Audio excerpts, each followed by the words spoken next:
என் மலையாளி பொட்டணத்தை கீழே போட்டுறாத ஐயா அப்படின்னு விறுவிறுன்னு வந்த பூரணவள்ளி தான் பொட்டணத்தை வாங்குதான். வாங்கி கொண்டு வீட்டுக்குள்ள கொண்டு போனா. வீட்டுக்குள்ள கொண்டு போய் பொட்டணத்தை உழைச்சி பார்க்க இவ பார்த்தா தங்கம் இருக்கும் நினைச்சிருக்கான். இவன் மனசுல நினைப்ப பாருங்க, எவனாவது தங்கத்தை கட்டி போட்டிருப்பான், நம்ம வாசியில தூக்கிட்டு போயிடலாம் நினைச்சிருக்கான்.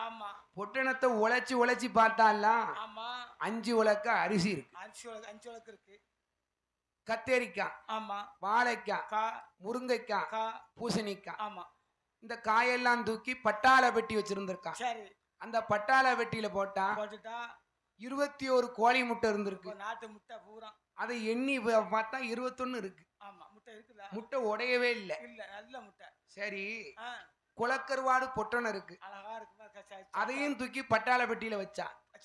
கம்பரசு பொட்ட கோழி உயிரோட இருக்கு.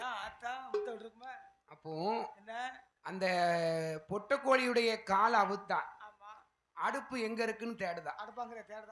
அப்போ அடுப்பை தேடுனா உடனடியாக காட்டுக்கு போயிட்டு வீட்டுக்கு வா, காட்டுக்கு போயிட்டு வீட்டுக்கு வா அப்படின்னு அடுப்பை 3 தரம் சுத்தி போட்டுட்டான்.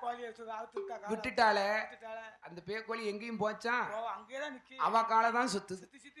அப்போ அம்மா ஏலா, ஏ பூரணவள்ளி, கொஞ்சம் வயிறு பசிக்கு சோறு இருந்தா தாயன்னா. அந்த அநியாயத்தை கேட்காத. உங்க அப்பையும் மாட வேளார பாரு, கட்டுல கிடையா படுத்திருக்கான், எந்திக்க மாட்டேங்க. 6 மாசம் ஆச்சு, வேலையே பார்க்கல. அங்க பாரு, அங்க பாரு, அடுப்புல பூனைக்குட்டி தூங்குது. பூனை போய் அடுப்புல படுத்திருக்கு.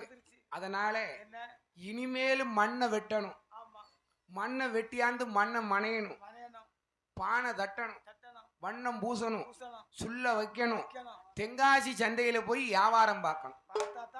வியாபாரத்தை பார்த்தா தான் சோறு சாப்பாடு. அது வரைக்கும் ஒன்னும் கிடையாது. அப்படியா?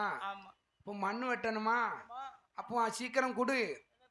அப்போ கூடையத்தான் கையில் கொடுத்தான், கொட்டு மம்பட்டிய கையில் கொடுத்தான். பார்த்தாரே மகதேவன் பேச்சு மக மாயாண்டி, மண்ணு வெட்ட வேணும் என்று வேணும் மாறாரே சுடல தெய்வம்